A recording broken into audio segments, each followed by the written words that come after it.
Oi, o pessoal tá Tá entrando ouvindo bem? devagar. Tá, meu áudio tá bom. Que bom. Tô vendo várias pessoas conhecidas. Vários amigos teus entrando. Vários, convoquei todo mundo. Aí. Enquanto isso, enquanto as pessoas vão entrando, eu vou fazendo a sua apresentação para todo mundo te Uhum. conhecer. Quem não te conhece, quem ainda não é seu amigo, mas vai ser. Então, a médica veterinária Maria Góes Serigati é graduada em medicina veterinária na Universidade do Estado de Santa Catarina. Ela foi bolsista graduação sanduíche do programa Ciências Sem Fronteiras pela CAPES no Michigan State University. Foi residente na área de patologia clínica veterinária na Universidade Federal de Minas Gerais.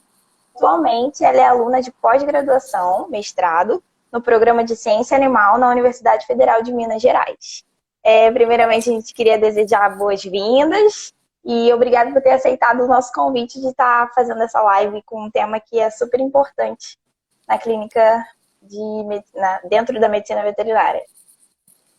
Eu que agradeço o convite, é uma grande, grande honra estar participando dessa live.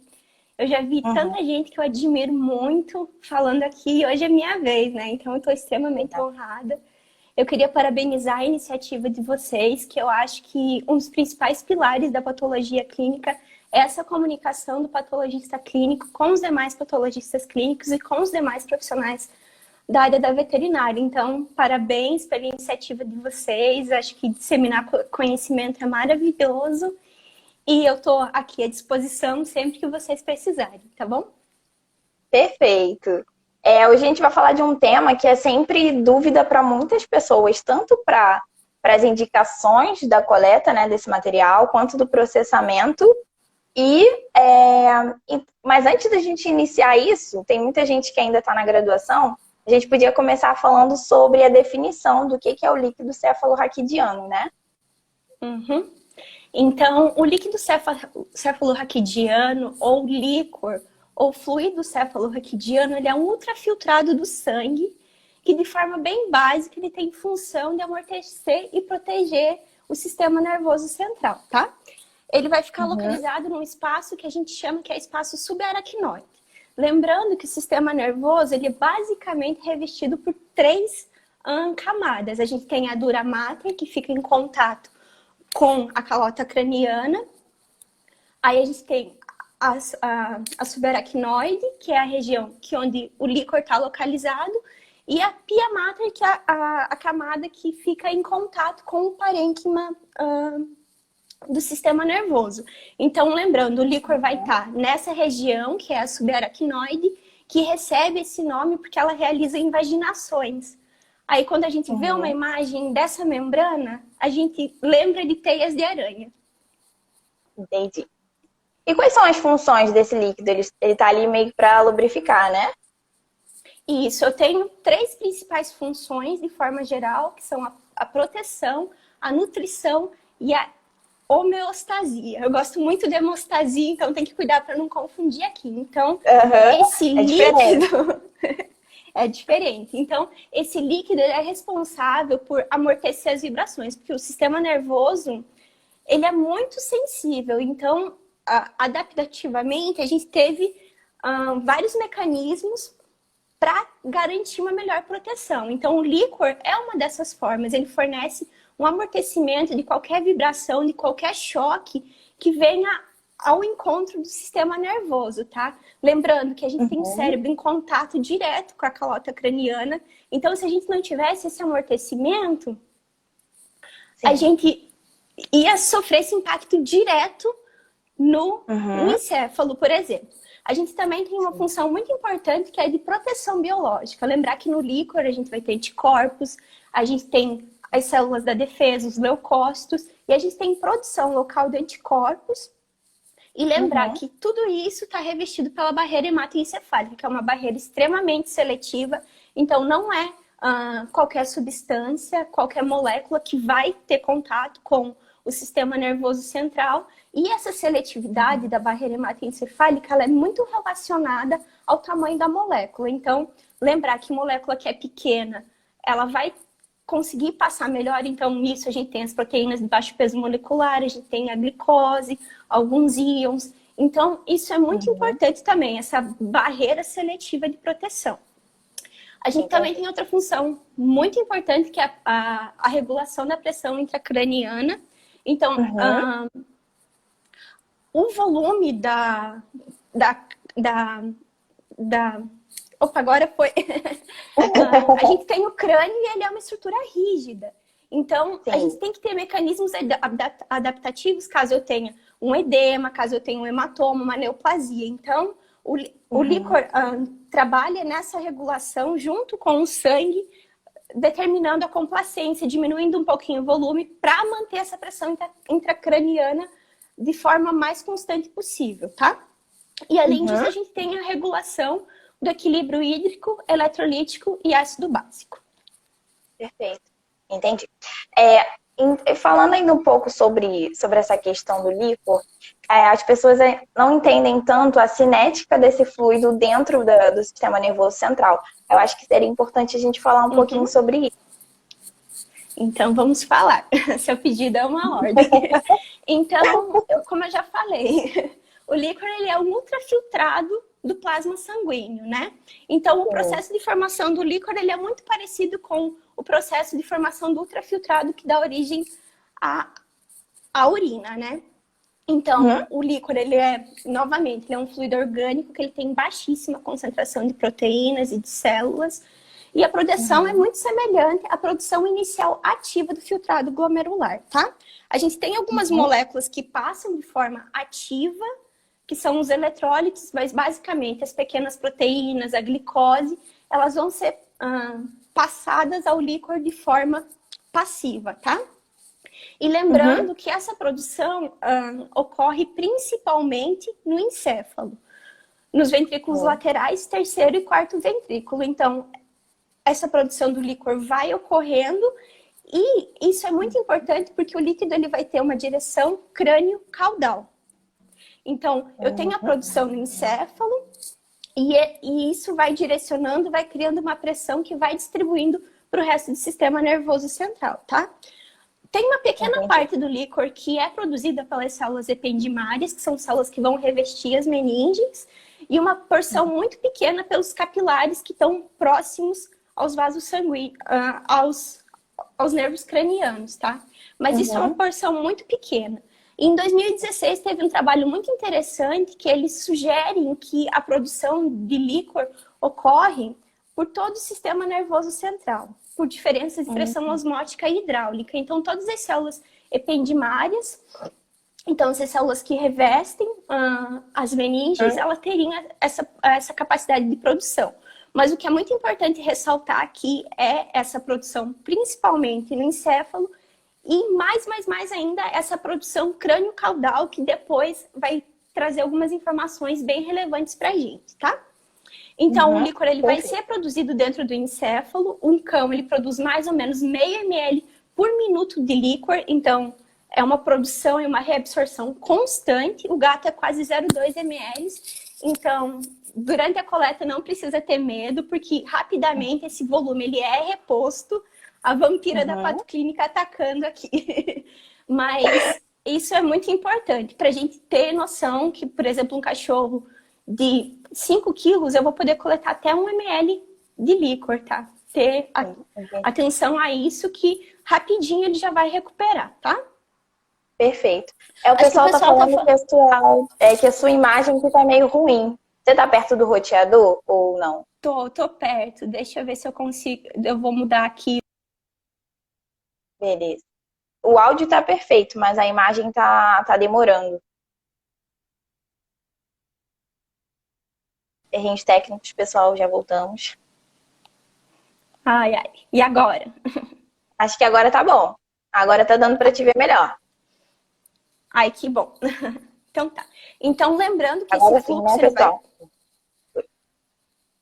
Então tá, lembrando então que não precisa ter medo de coletar um volume de 1 ml, tá? Sim. As pessoas têm muito medo disso, né? Coleta quase nada. É bem difícil você manipular uma amostra com pequeno volume E depois a gente vai conversar um pouquinho mais sobre isso também, né? Então, como que, se eu produzo tanto líquor, como que esse líquor ele é reabsorvido? A gente tem um sistema de válvulas, né, no sistema, na aracnoide, e conforme aumenta a pressão, conforme aumenta o volume do meu líquor, essas válvulas vão abrindo, ele vai sendo extravasado e vai sendo reabsorvido pelos vasos linfáticos, tá? E se essa pressão diminui, eu fecho essas válvulas e eu tenho... Retém mais líquido, isso. Perfeito. A gente já sabendo, então, um pouquinho sobre essa cinética de produção, de como que ele é reabsorvido e tudo mais, é importante a gente falar sobre quais são as indicações para análise dessa amostra, né? Acho que a gente poderia falar tanto as contraindicações, né, as patologias que são contraindicadas, quanto as indicações também.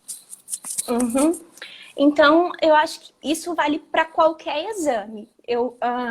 O risco que eu vou proporcionar, que eu vou causar ao paciente, ele não pode ser maior do que o que já está causando esse mal ao paciente. Então, eu preciso, primeiro de tudo, pesar se esse exame vai me trazer realmente informações que compensem esse risco anestésico desse paciente, tá? E isso vale para qualquer exame. Eu tenho que avaliar muito bem qual é a utilidade desse exame, não fazer um exame por fazer, sabe? E agora, sim, falando diretamente sobre o porquê eu fazer análise do líquor, eu vou realizar análise do líquor quando eu tiver qualquer evidência clínica de enfermidade no sistema nervoso central. Perfeito. Tá?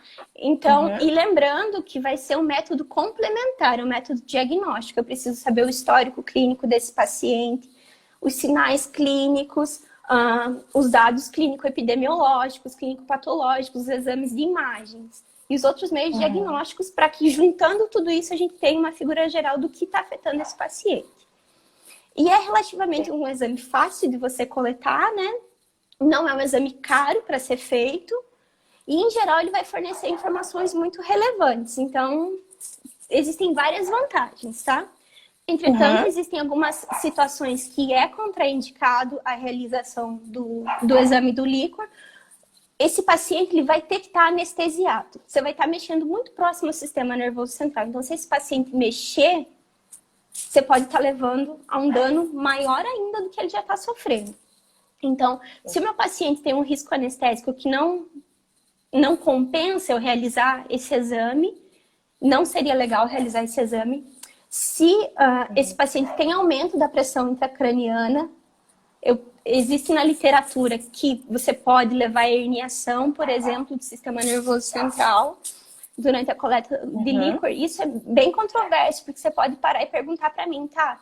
Mas se esse paciente, o tratamento para reduzir a pique desse paciente, você não retira líquor, mas aí é o mesmo, você vai retirar mesmo líquor, mas é um procedimento com muito mais cuidado, é um sistema de válvulas, é um gotejamento totalmente diferente. Então, ter muita atenção em relação ao aumento da pressão intracraniana. Outra contraindicação também é esse paciente, ele tem uma infecção cutânea no local que você vai realizar a punção. Você não quer inserir mais um patógeno, mais um agente lá dentro. Então, sempre ter muita atenção a isso. Perfeito. Animais com desidratação intensa também, na verdade, não é que seja contraindicado, mas a coleta vai ser um pouquinho mais difícil. E pacientes com distúrbio grave de hemostasia, né? Porque a gente está manipulando uma região que é extremamente vascularizada e eu corro o risco de acertar um vasinho ali. Então, ter uma atenção um pouquinho maior para esse paciente, tá? E lembrando que no líquor,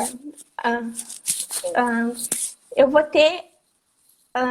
é como se fosse um hemograma do sistema nervoso, né? É como o hemograma é para o organismo. A professora Regina que fala isso, eu acho sensacional.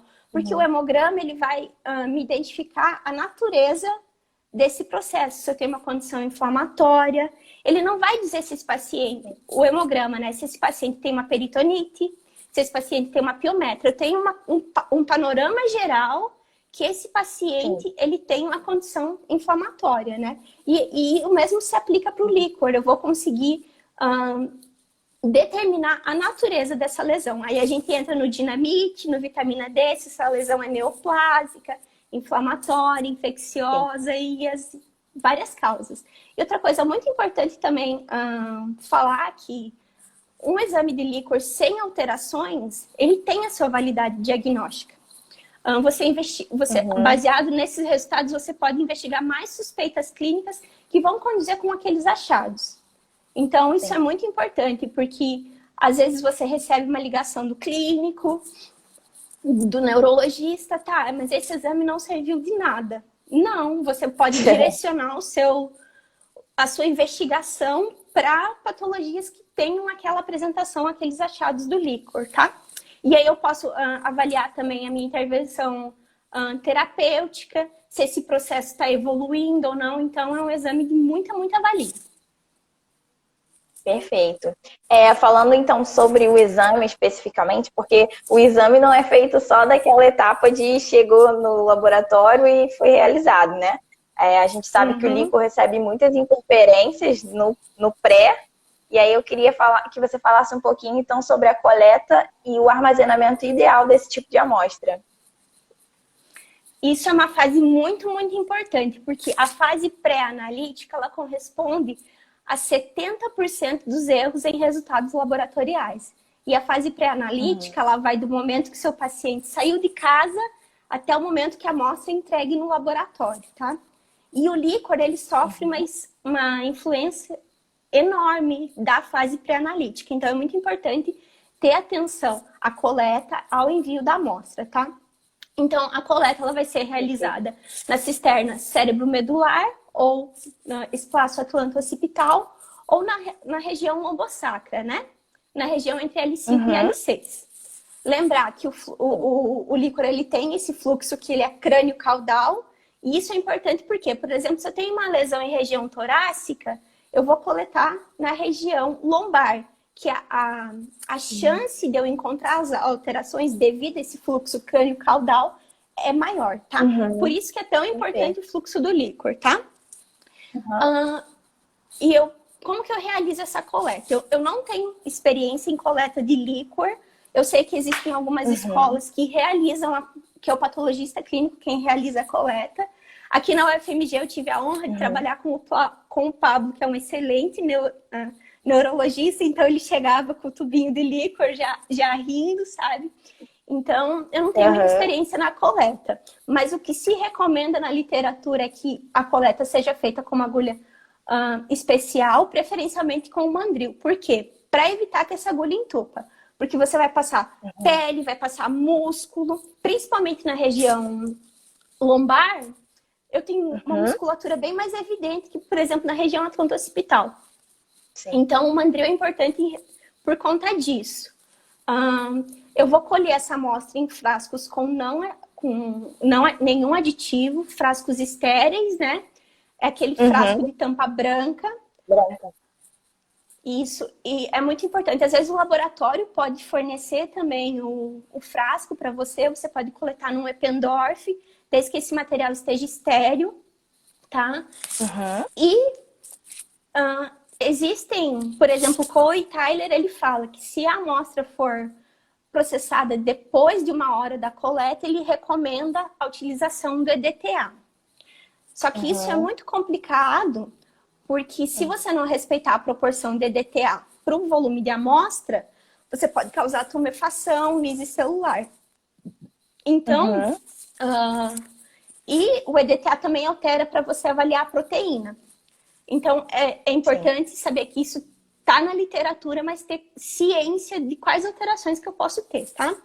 Então, se eu for usar o EDTA, por exemplo, para citologia, para contagem de células, para o PCR, eu vou ter que coletar em mais um tubo para fazer a determinação da proteína, tá? Então, mas eu particularmente, eu sempre trabalhei em locais que eu tive, que a amostra chegou para mim muito rápido, depois da coleta, tá? Depois a gente vai falar de algumas formas de como conservar essa amostra um pouquinho melhor. para ter alternativas para quem não tem um laboratório dentro da clínica, dentro do hospital, tá? Perfeito.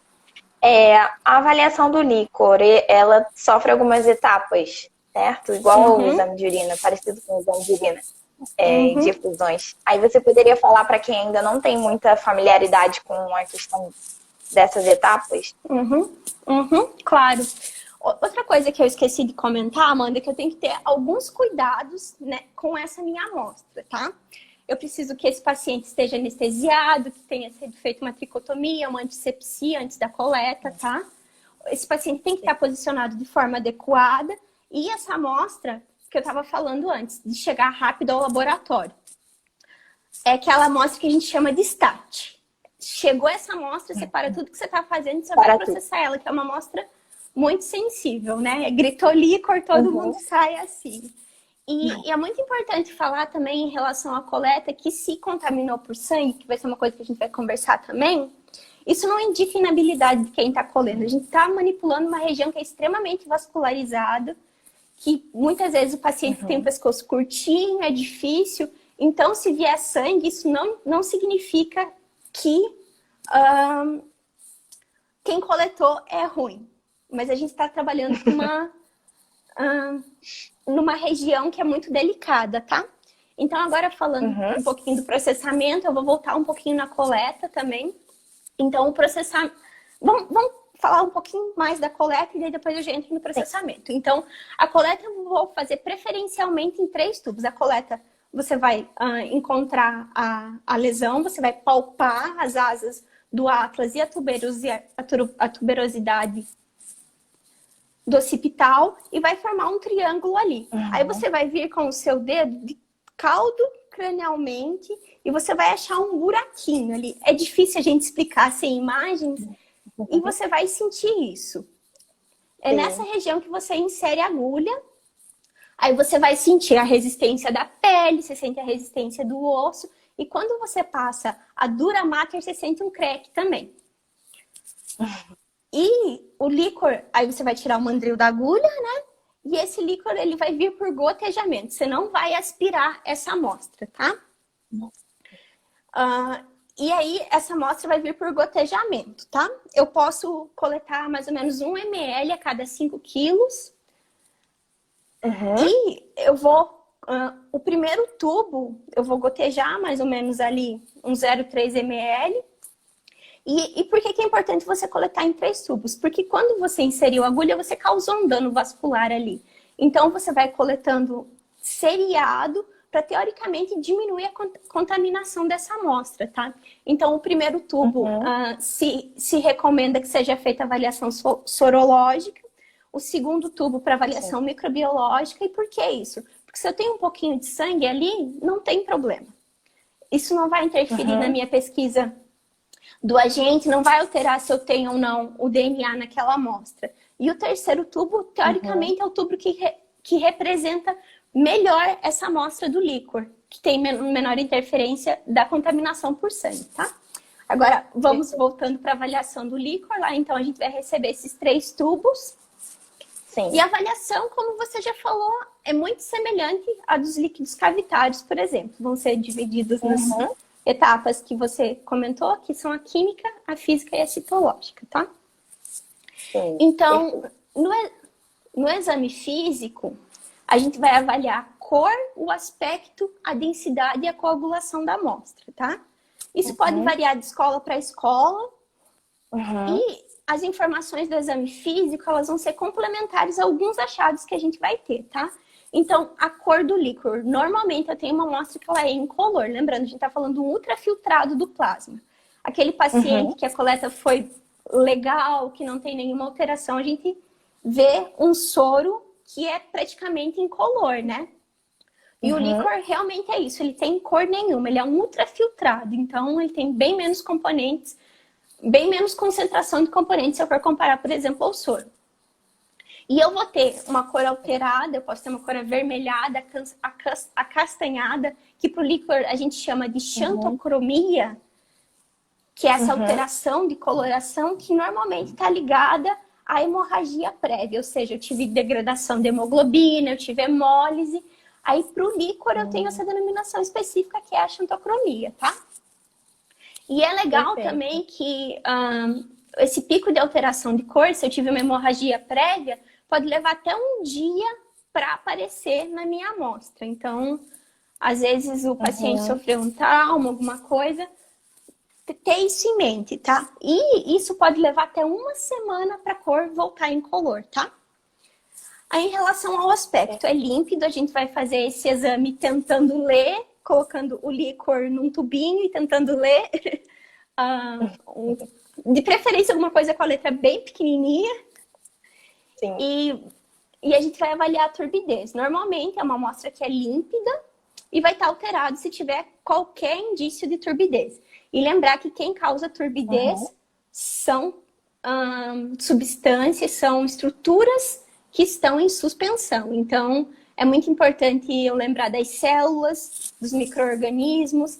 E se eu tiver um aumento muito intenso de proteínas, eu posso ter uma alteração do aspecto do líquor, tá? Aí eu posso realizar o exame da densidade também.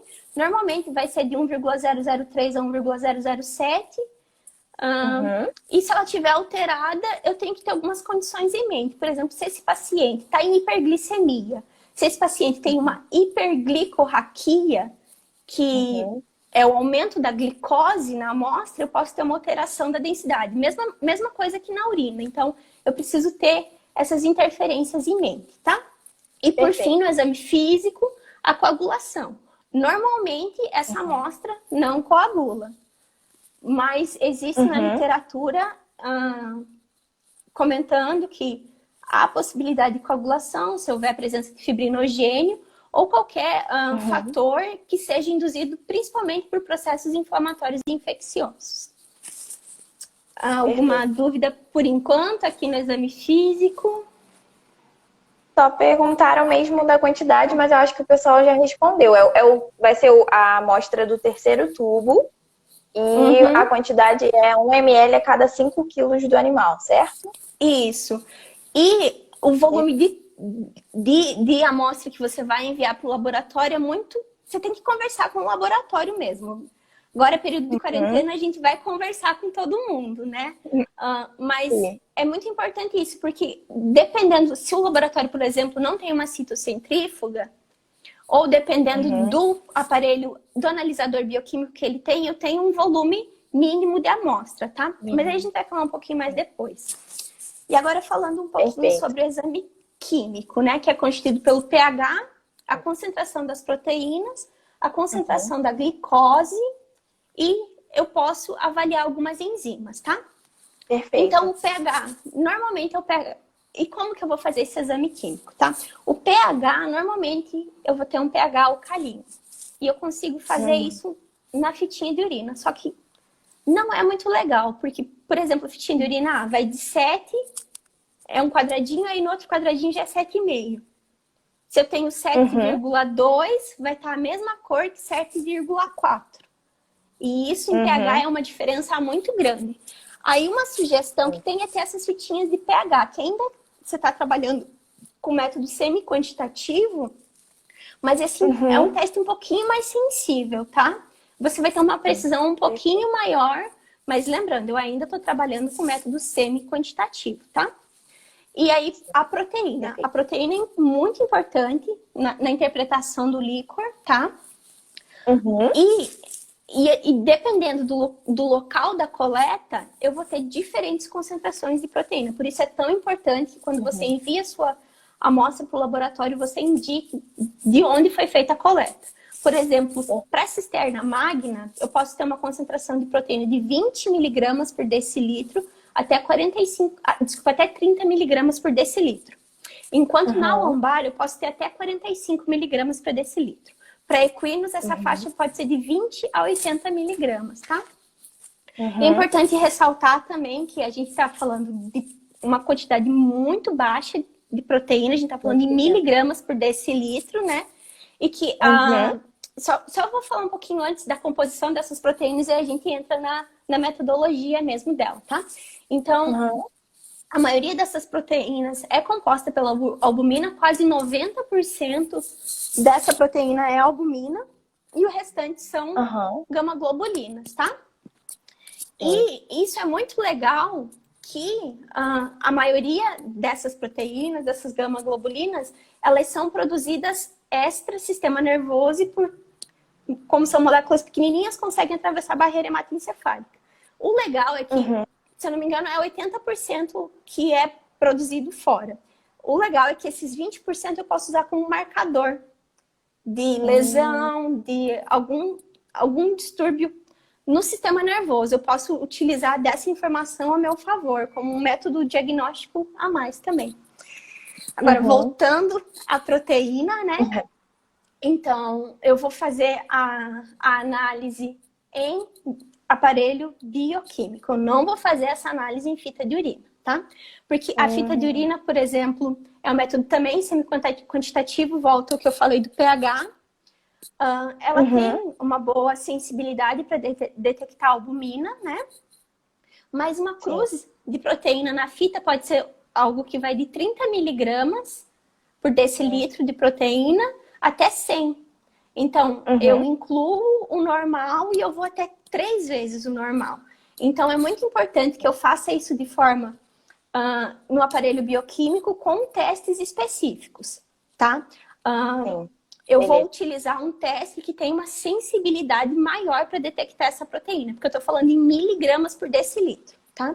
Aí eu vou usar os testes, o microprot, o sensiprot, que são baseados no pirogalol, que é diferente do reagente que a gente usa para fazer a proteína do soro, que é o biureto, tá? Sim. E isso é muito legal, essa maior sensibilidade. Até a gente estava tentando... porque o biureto, a sensibilidade dele, ele tem uma boa sensibilidade, uma boa confiabilidade, até 2 gramas por decilitro. Quando eu tenho uma efusão, que a concentração é menor que 2 gramas por decilitro, se recomenda utilizar o pirogalol, tá? Então, é muito importante isso. E isso se aplica principalmente para as efusões, né? Os transudatos simples. Mas é muito, muito bacana você trabalhar com essas questões analíticas de sensibilidade. Então, lembrando que a proteína que eu não vou fazer na fita, eu não vou fazer no refratômetro, que é o menos sensível de todos, que deveria ter sido o primeiro que eu falei. Não adianta você colocar o líquor no refratômetro, tá? Não vai ver nada. Isso. E aí, se eu tiver aumento dessas proteínas, sem ter pleocitose, que depois a gente vai conversar, eu tenho uma condição que é chamada dissociação albumino-citológica. É um nome difícil, que é um achado que não é tão específico, tá? Porque eu posso ter vazamento de plasma nessa amostra, eu posso ter produção local de imunoglobulina, eu posso ter lesão ou necrose tecidual, eu posso ter diminuição do clearance dessas proteínas. Então, é um nome bonito para várias condições. Aí você pode me perguntar, tá? A gente está detectando proteína e quando eu falo de proteína, eu preciso lembrar das globulinas, né? Então, a gente tem um método para avaliar isso, que é o teste de PAND, que é um teste semi-quantitativo para avaliar as globulinas. É um teste de turvação. Você tem o reativo de PAND, que é uma solução de fenol. Aí você vai pingar uma gotinha do líquor nessa solução e vai avaliar se turvou ou não. A sensibilidade desse teste é de mais ou menos 50 miligramas por decilitro, tá? Então, eu vou graduando em cruzes conforme foi essa turvação. Então, o PAND é um líquido límpido, eu pingo o líquor e vejo se ele turvou ou não aquela gotinha, tá? Aí a glicose tem... ainda no exame químico, né? Eu vou fazer no analisador automático bioquímico também, com o mesmo teste que eu faço no soro. E é importante lembrar que ela vai refletir de 60% a 80% da glicemia do paciente de 1 a 3 horas atrás. Porque lembrando, a barreira hematoencefálica é extremamente seletiva, tá? Sim. Então, isso é muito importante para eu observar, tá? E aí, se eu tenho uma diminuição da glicose, baseado nisso, eu tenho uma hipoglicorraquia, que normalmente está associada a neoplasias, e em humanos existe uma correlação muito boa com processos infecciosos. Na veterinária tem, acho que 1 ou 2 estudos que não conseguiram comprovar essa associação, como foi comprovado em humano, tá? E a Uhum. gente pode fazer algumas enzimas também no líquor, como CK, LDH, o lactato, também para investigar como é que está o status metabólico Uhum. desse microambiente, e a AST também. E normalmente essas enzimas elas vão indicar necrose ou desmielinização, mas é um pouquinho mais limitado o uso dela. Você E aí, geralmente faz alguma diluição para detectar todos esses analitos? Porque às vezes você tem pouca amostra, aí o analisador automático geralmente precisa de um limite mínimo, sei lá, uns 200 o mililitros. nosso a gente preconiza, a gente tem uma relação muito boa com os neurologistas aqui da UFMG, então eles sabem da limitação do nosso aparelho. Nosso aparelho tem um volume morto de mais ou menos uns 300 microlitros. Então, a gente consegue trabalhar com isso. A gente tem a citocentrífuga também, então isso facilita muito a nossa vida. Mas eu não recomendaria fazer diluição, não, nessa amostra. Que conforme você vai diluindo, você vai aumentando o erro disso. A gente está falando de um líquido que as concentrações são muito baixas. Entendi. Então, se eu estou diluindo isso, eu estou adicionando mais um fator de erro. Eu não gosto de diluir, não. Eu só diluo uma amostra em casos extremamente necessários. E, normalmente, a sensibilidade desses testes é boa também. Então, a questão do volume, então, sempre conversar com o laboratório, qual que é o volume mínimo necessário, entender por que o laboratório tem um volume mínimo, que isso não é ruindade do patologista clínico, tudo tem as suas limitações e se a gente conversa, a gente se entende, né? Verdade. E agora a gente pode ir para análise citológica, que é a análise que todo mundo tem dúvida.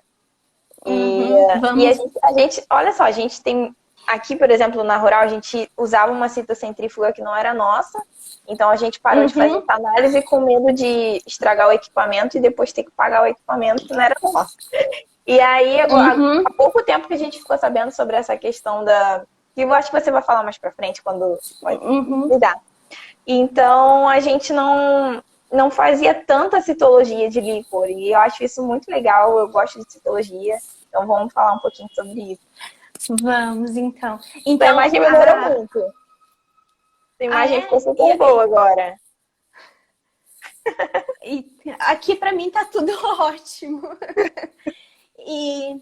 Então, até é engraçado. Ontem eu estava conversando com a professora Fabiola, que é a minha orientadora e é uma das responsáveis pelo laboratório de patologia clínica aqui da UFMG, e ela estava me contando a história da citocentrífuga. Eu sempre fui abençoada em estar em lugares que tinham citocentrífuga.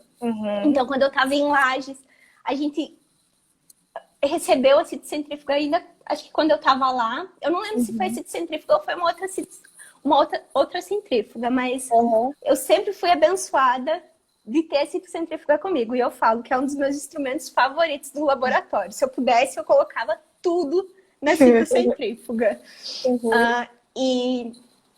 E realmente é um instrumento muito importante. E para o líquor, até o motivo de ter sido comprado a citocentrífuga aqui na UFMG foi porque há anos atrás o serviço de neurologia começou a reclamar que o líquor não vinha com resultado, que não achava celularidade, mas isso é uma limitação do exame. Então, eles... que não dava diagnóstico. Isso é o péssimo do líquor. O meu líquor não veio com diagnóstico. Eu esperava que você encontrasse uma inclusão da sinomose ali e você não achou. Como assim? Né? Então, eles começaram a reivindicar isso, que os nossos líquores não eram conclusivos, e foi feita toda uma mobilização para compra da citocentrífuga. E os resultados continuaram os mesmos, porque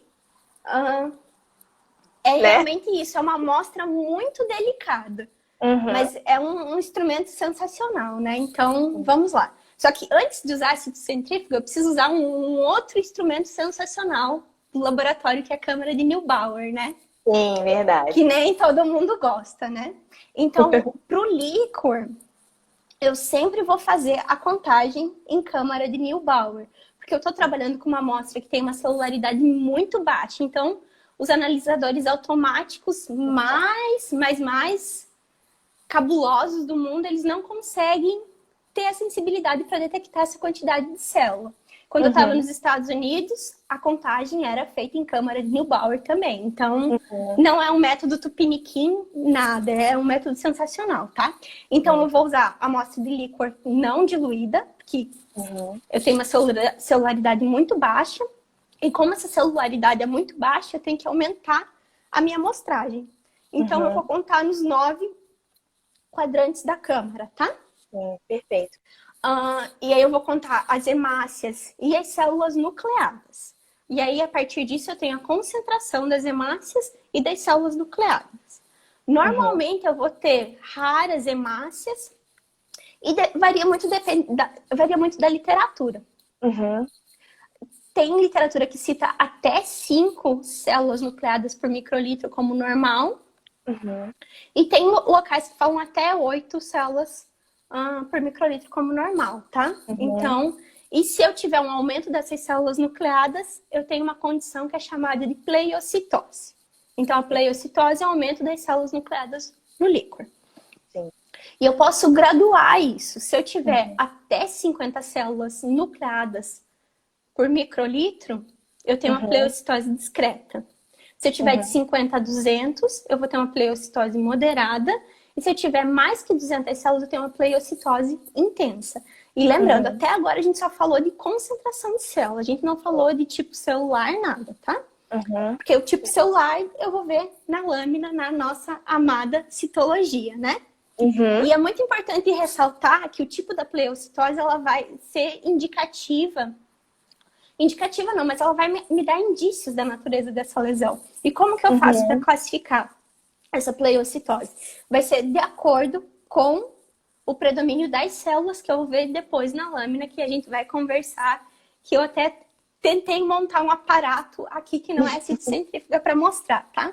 Então, voltando um pouquinho em relação à pleiocitose, dependendo a natureza da lesão, da afecção que está acometendo meu paciente, ela pode ser intensa.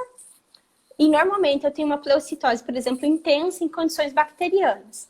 Aí ela é menos intensa na granulomatosa, aí menos intensa na traumática, menos intensa na parasitária, menos intensa na fúngica, na viral, aí na degenerativa e na tóxica, tá?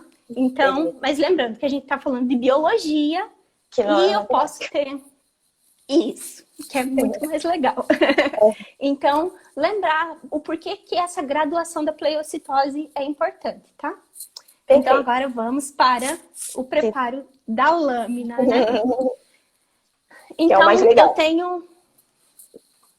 eu tenho basicamente 3 formas de preparar essa lâmina. Eu posso colocar a minha amostra e fazer com que ela sedimente. Eu posso fazer uma câmara. E eu posso usar a maravilhosa citocentrífuga. Então, para montar o dispositivo de sedimentação, você vai precisar de uma lâmina, um papel filtro. Esse aqui é o papel filtro próprio da citocentrífuga, mas você pode adaptar, por exemplo, com papel filtro de café e furando com o perfurador de papel, que eu vou precisar desse furinho aqui, tá? Perfeito. Aqui, aí eu vou... Então, aí eu tenho a minha lâmina, o meu filtro de papel. Eu posso adaptar com uma agulha, uma seringa. Eu sempre troco agulha e seringa. Eu posso adaptar com uma seringa de insulina. Aí aqui eu cortei a parte de cima dela. E eu vou fixar aqui, ó. Vou fazer com que o buraquinho da seringa, da agulha, desculpe, fique no buraquinho aqui. Aí eu deposito, se eu não me engano, é a Haskin. A Haskin tem um esquema sensacional e um passo a passo muito bom explicando isso. E aí ela fala para você colocar mais ou menos 100 microlitros. E é muito importante esse volume ser padronizado pelo laboratório. Aí você pode colocar com uma pipeta, ou você pode furar o Eppendorf e encaixar ele aqui em cima e colocar um catéter desses borboletas para ir gotejando. Aí a amostra vai cair nesse buraquinho aqui, o papel filtro ele vai absorver o líquido e concentrar as células nessa região aqui. Essa amostra aqui, ela não tá muito celular. Eu não sei se vocês vão conseguir ver. Tá bem, bem fosquinho de nada. Sim, tô vendo. Tá. Um botãozinho mais região. roxinho. Já tá corado. Falei na minha missão blogueira. Então, esse é um dispositivo que você consegue montar e, por exemplo, se o seu laboratório não tem a citocentrífuga, é muito importante. Aí, voltando do laboratório que não tem a citocentrífuga, se você está, por exemplo, num laboratório comercial, é muito importante que a coleta do líquor seja agendada. Então, você já marca para o motoboy tá lá no momento que essa amostra foi coletada para trazer para o laboratório o quanto antes. Porque como a celularidade e a proteína são muito baixas, então depois a gente vai falar um pouquinho do que pode alterar, tá? Se eu demorar para processar essa amostra. Aí, outra opção para eu fazer a lâmina é a centrifugação. Eu, particularmente, eu não gosto da centrifugação, tá? Pro líquor, a gente...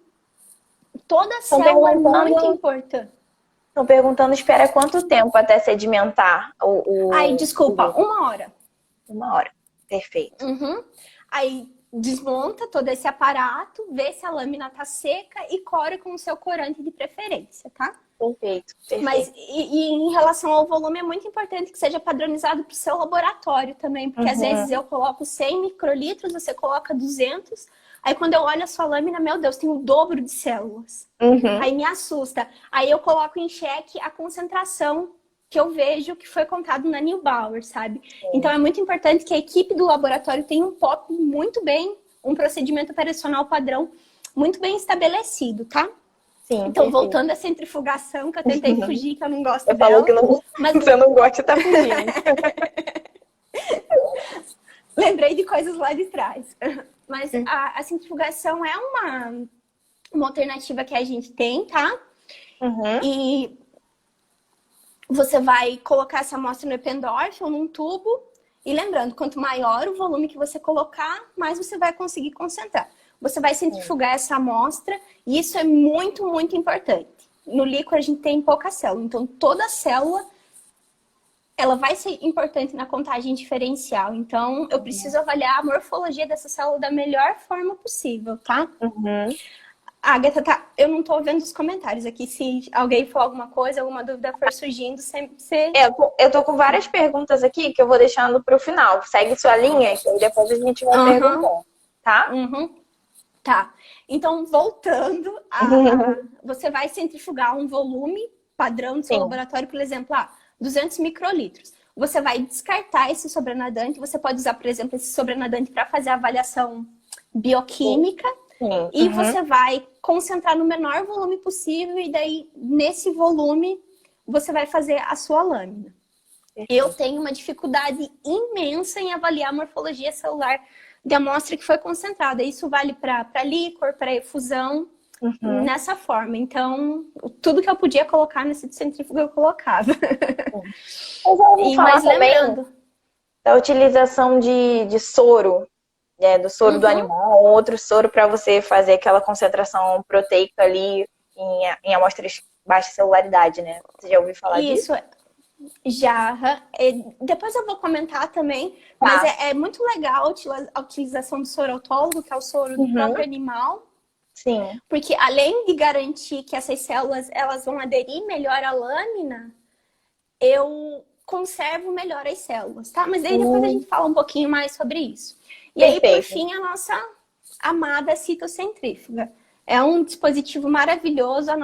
Você consegue programar até 12 velocidades e até 12 rotações diferentes. Então, você pode brincar muito com isso. Se você acha que a célula está ficando um pouquinho esparramada demais, você diminui a velocidade, você vai brincando com isso até achar o ideal, a rotação, né? E a velocidade ideal, tá? Então, a citocentrífuga, você vai ter um local para você fixar a lâmina, né? Aí você vai ter o papel filtro. O papel filtro é muito importante. Eu já vi pessoas falando que tentaram fazer o método da sedimentação, esquecendo de colocar o papel filtro. Aí espalha tudo e não adianta. Não dá pra ver. E o legal da citocentrífuga é que ela vai ter um aparato para você depositar o material, tá? A nossa tem esses cristais aqui que eu furtei lá hoje. Amanhã eu tenho que devolver cedo. E assim, então eu vou encaixar a lâmina, o filtro.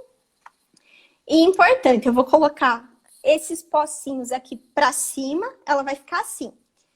Então, eu acho que, ó, já estão me mandando mensagem aqui, ó, que eu catei o cristalzinho.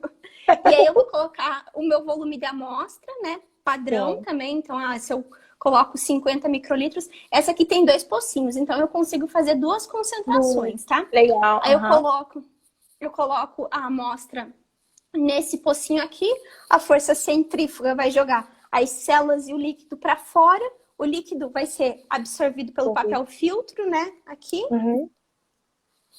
E aí eu tenho a lâmina, que infelizmente aqui não ficou muito bom, mas se é uma amostra um pouquinho mais celular, fica bem bonitinho a circunferência. O pontinho, né?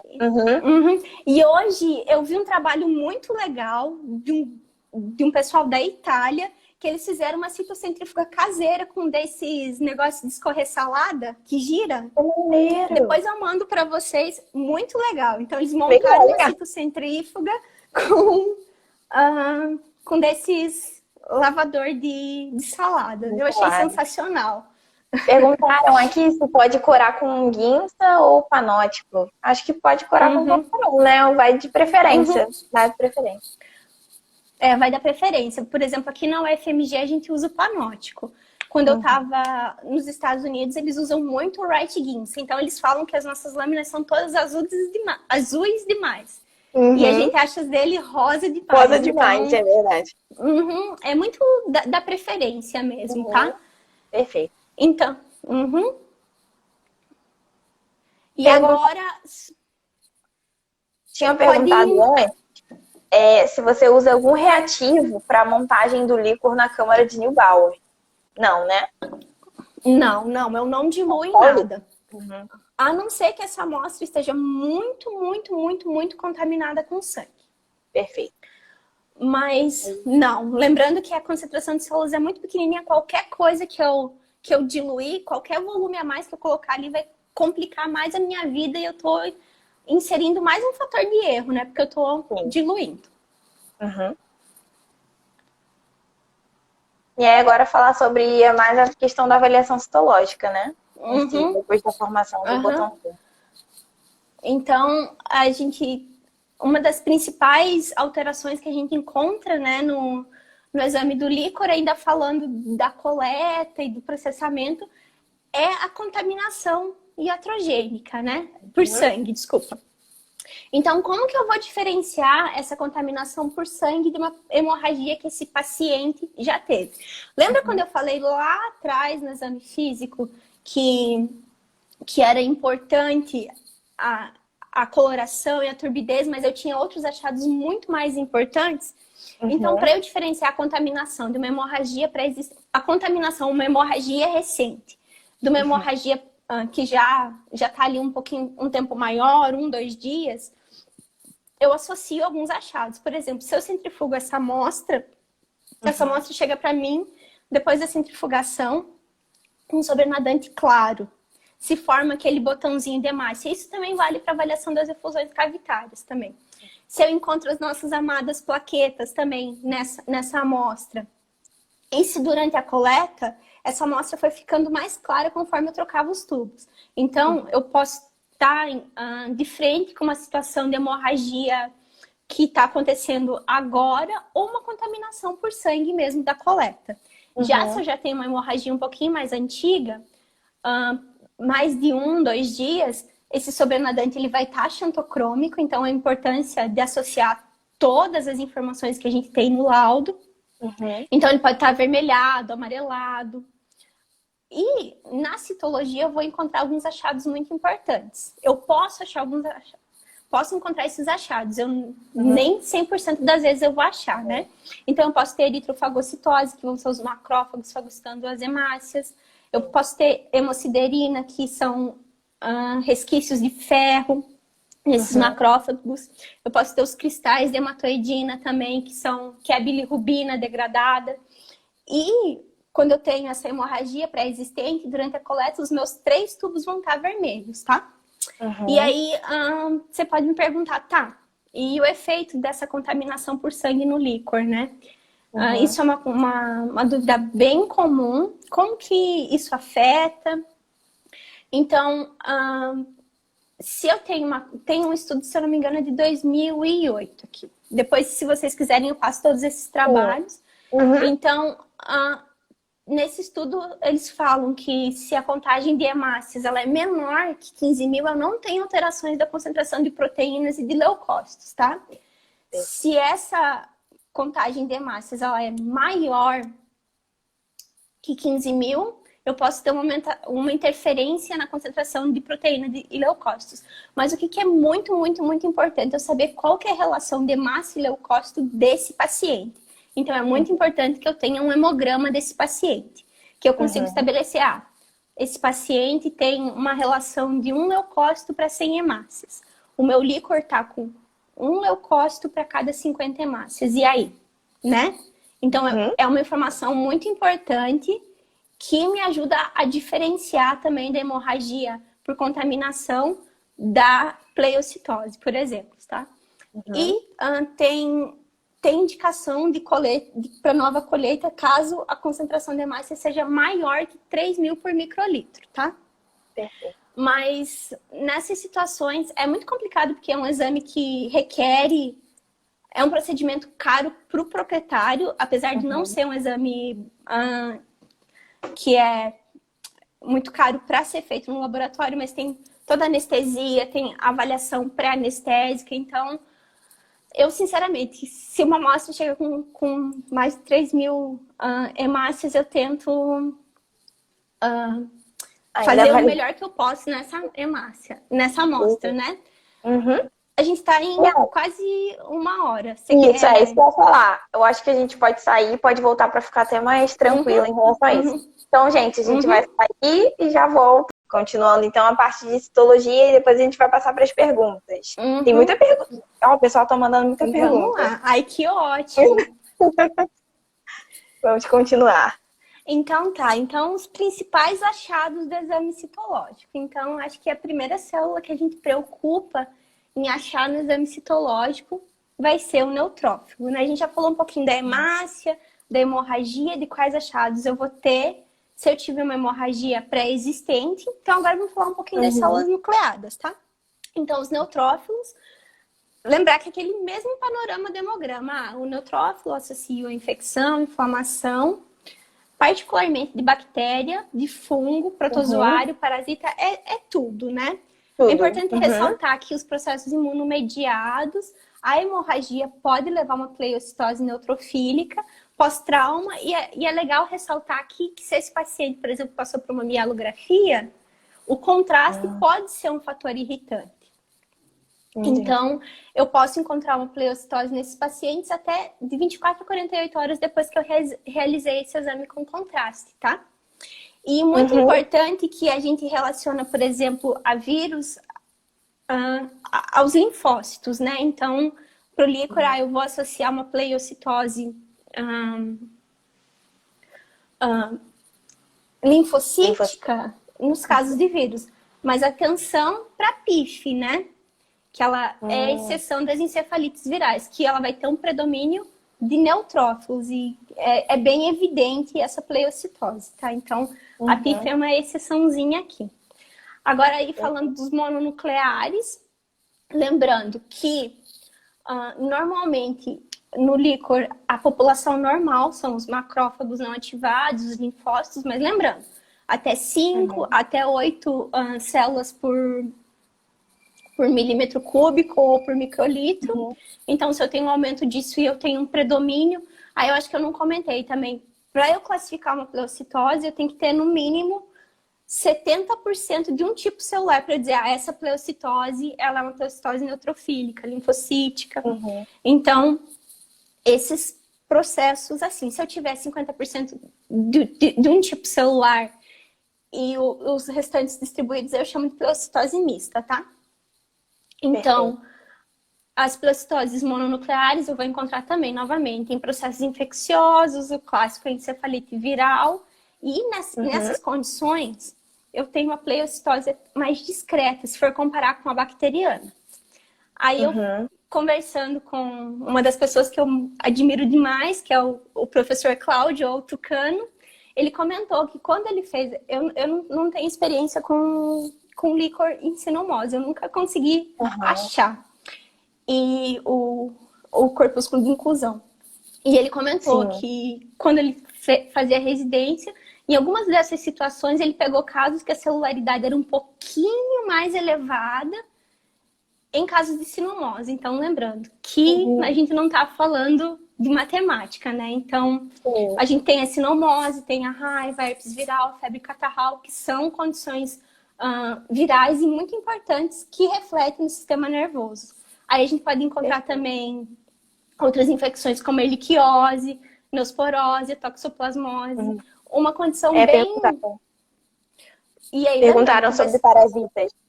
uhum, a gente vai conversar um pouquinho também. Uhum, E aí, das outras infecções também, a erliquiose, neosporose, toxoplasmose, que você pode uhum, encontrar, por exemplo, uma mórula na avaliação do líquor, eu também nunca vi. E algumas condições como neoplásicas, por exemplo, linfoma. É importante ressaltar que as neoplasias são um pouquinho menos descamativas no líquor. Então, por exemplo, se eu encontro uma população predominantemente de linfócitos, lembrar que linfócito é uma das populações predominantes do líquor, mas se essas células começam a apresentar critérios de malignidade bem evidentes, eu posso direcionar para um processo neoplásico, mas isso é muito raro conseguir fechar. Aí ainda na pleocitose mononuclear, eu posso ter processo degenerativo, processo inflamatório crônico, granulomatoso e processos fagocíticos, né? Um pouquinho mais tardio, uhum.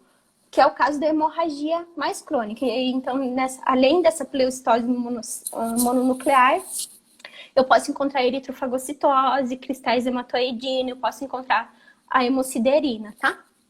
E agora, Perfeito. os eosinófilos e os basófilos, né? A turma colorida dos leucócitos. Uhum, A pleocitose, por essas duas células, é um achado incomum. Normalmente você vai uhum, relacionar igual o hemograma à infecção parasitária, protozoário, pode ser uma riquétia, pode ser um vírus. Eu tenho a meningoencefalite eosinofílica, que é um achado muito legal. Eu posso ter uhum, neoplasias, por exemplo, em gatos. A gente não pegou em líquor, mas o linfoma, o mastocitoma, as células elas vão produzir algumas interleucinas que levam à produção de principalmente uhum. eosinófilos, né? Sim. Então, às vezes uma condição como essa, eu nunca vi, não vi relatos disso ser Uhum, causado por neoplasia no líquor, né? Mas é importante uhum. fazer essas associações com dos achados que a gente viu nos outros exames, né? E os processos Perfeito. inflamatórios também. Aí agora, Uhum, falando um pouquinho das pleocitose mistas, então, são todos os tipos celulares, sendo que um tipo celular ele não soma mais que 50%, tá? E a gente vai classificar como ela mista. E as mesmas condições, processo granulomatoso, condição idiopática, encefalite bacteriana crônica, fungo, tá? E agora, falando um pouquinho das outras células e estruturas que eu posso encontrar no líquor, é muito raro, muito difícil mesmo eu encontrar essas outras células ou estruturas, mas é importante eu saber que se eu achar isso, eu ganhei o dia. Né? Às vezes eu consigo até uhum. fechar o diagnóstico, tá? Então, eu Sim. posso encontrar células neoplásicas, eu posso encontrar células epiteliais, às vezes eu fui coletar ali e eu contaminei a amostra com uma célula epitelial da minha mão, às vezes, né? Células do tecido nervoso também, as estruturas de mielina que são lindas, lindas, lindas, mas é muito raro de se ver. Uhum. Eu posso encontrar os micro-organismos e aí eu consigo ter um diagnóstico um pouquinho mais direcionado, mas é muito, muito raro eu encontrar essas estruturas, porque a gente está falando de um volume da amostra muito pequeno, a gente coletou de uma região bem localizada, né? E normalmente Sim. esses agentes eles ficam confinados ao parênquima encefálico, né? Desculpa, o parênquima do sistema nervoso. Então, é difícil eu conseguir pegar um deles no líquor, tá? Uhum. E aí, eu posso ter, por exemplo, bactérias, eu posso encontrar fungos, eu posso encontrar a Ehrlichia também, eu posso ter inclusão viral da sinomose. E lembrando que o líquor, ele não é o local de escolha para eu encontrar. Eu acho, às vezes, mas é muito ocasional, tá? Uhum. Tá ótimo. Tem alguém que perguntou aqui durante quando você estava falando sobre contagem, perguntaram se a contagem total de células nucleadas é realizada nos quadrantes dos leucócitos e o resultado final será somente a soma ou tem algum fator para multiplicar? Então, eu vou contar tanto as hemácias quanto as células nucleadas nos 9 quadrantes da câmara de Neubauer, tá? Uhum.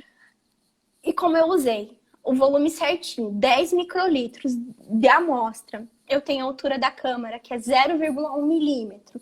Eu estou usando uma amostra que não teve diluição e eu contei os 9 quadrados, teoricamente, o meu fator seria 0,9.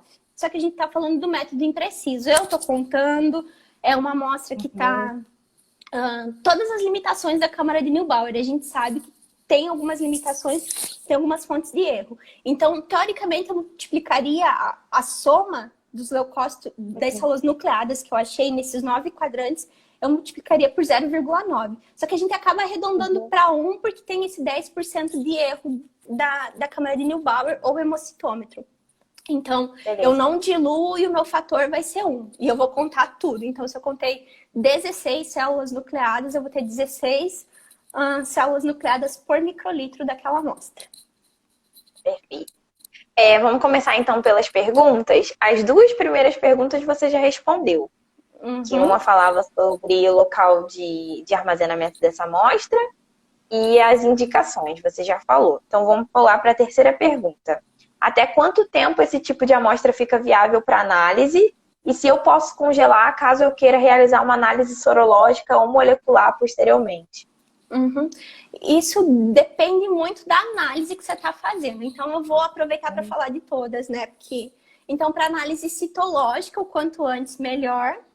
Porque a baixa concentração proteica, ela faz com que as células elas não durem muito tempo nesse meio. Acaba rompendo. Uma alternativa que eu ia comentar é a utilização do soro autólogo. Tem um estudo muito legal também que eles utilizaram, eles adicionaram o soro fetal bovino e um colóide proteico e eles avaliaram a contagem das células no momento da coleta, 2 horas, 4, 8, 12 e 24.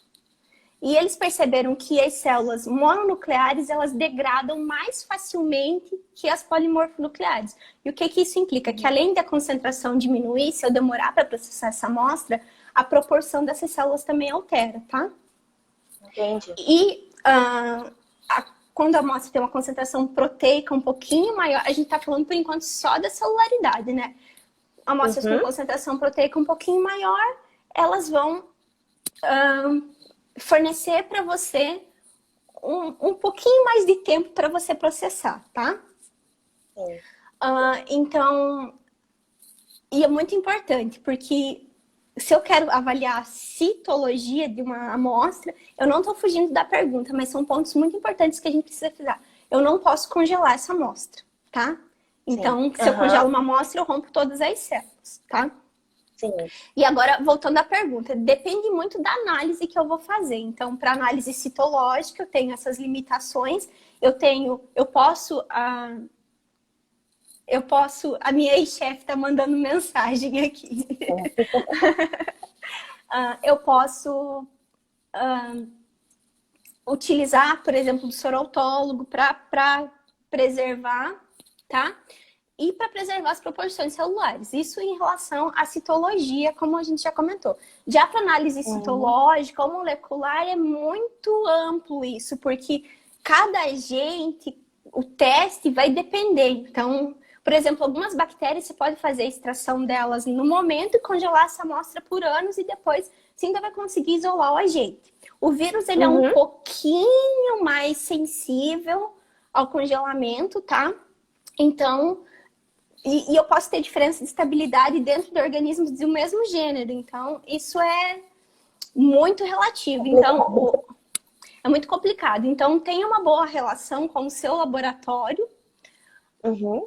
E pergunta ao seu patologista clínico, o patologista clínico, o responsável por essa análise, quais são as indicações. Porque a gente está trabalhando com uma gama enorme de micro-organismos, várias formas de coleta, então é muito importante você saber as recomendações do laboratório.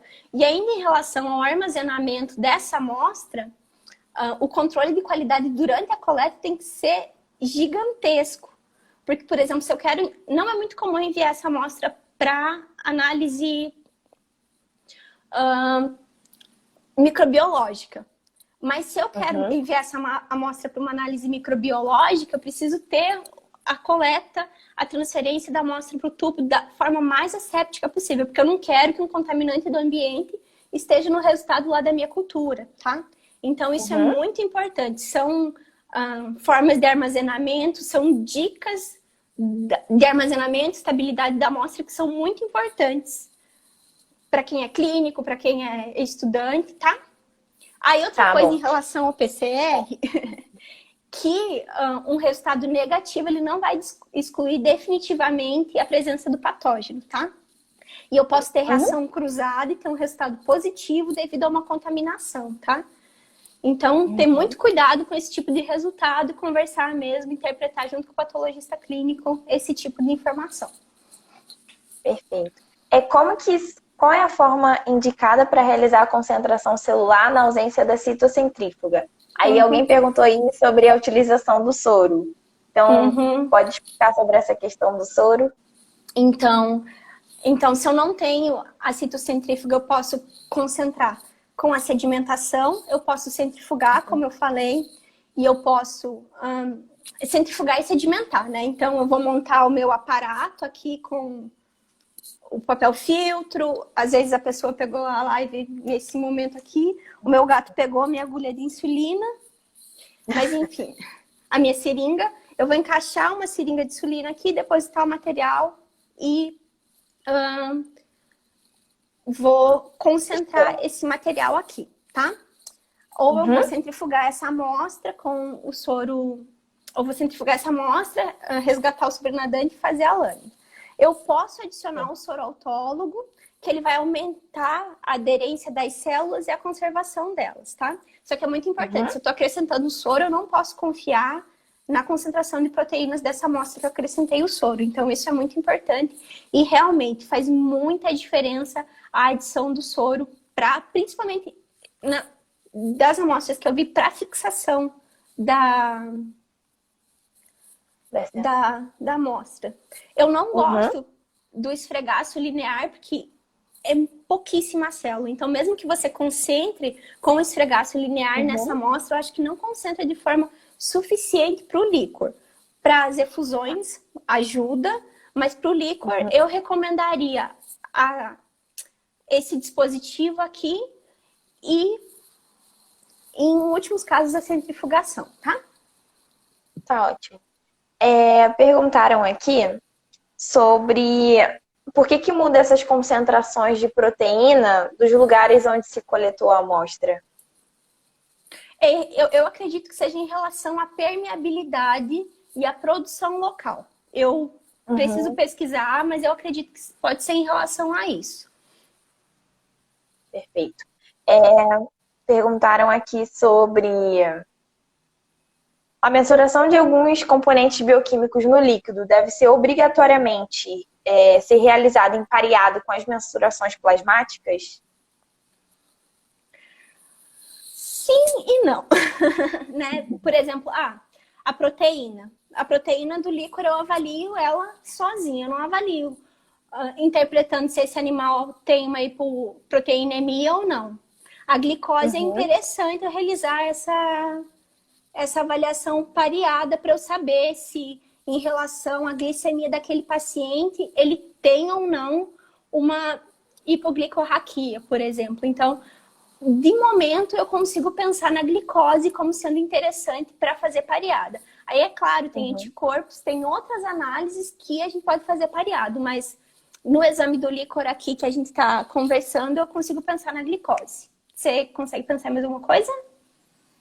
Não, acho que não. Acho que seria mais em relação à glicose mesmo. Só pra... Acho que sim, não tem uma outra. Porque as outras enzimas, não sei também. Um aumento da enzima plasmática poderia dar uma interferência por causa da barreira, né? Hematocefálica, não sei. Acho que não. Vamos lá. Perguntaram aqui ainda sobre a questão da utilização do soro. Qual o momento que eu colocaria o soro autólogo? No momento da sedimentação? Das vezes que eu tentei, é que eu fiz por curiosidade, não tinha necessidade disso, né? Mas eu acho que o ideal seja depois, logo após a coleta, se vai demorar um tempinho para chegar no seu laboratório, você já acrescenta o soro nessa amostra.